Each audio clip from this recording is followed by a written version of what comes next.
Hi అండి. ఇదైతే last month నేను అమ్మ వాళ్ళ ఊరికి వెళ్ళినప్పుడు దసరా టైంలో తీసుకున్న వీడియో. చాలా రోజులుగా అప్లోడ్ చేయాలి అనుకున్నాను, కుదరలేదు.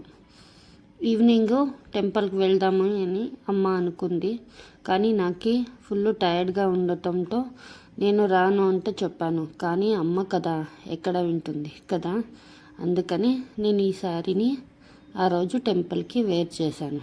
ఇదైతే నా తమ్ముడు ఎంగేజ్మెంట్లో తీసుకున్న శారీ. మగ్గం వర్క్ ఇలా చేయించాను. ట్రై చేద్దామా? ఫైనల్గా నా లుక్ ఇలా ఉంది. నా లుక్ ఎంతమందికి నచ్చింది కామెంట్ చేయండి. ఇలాగో టెంపుల్కి వెళ్ళిపోయాము. టెంపుల్కి వెళ్ళాక మా తమ్ముడి భార్య తన మొక్కుపడంతా చెల్లించుకుంది. అక్కడి నుంచి రిటర్న్గా వచ్చి నేను కొంచెం ఫొటోస్ అవి తీసుకున్నాను. నేను ఎలా ఉన్నానో కామెంట్ చేయండి.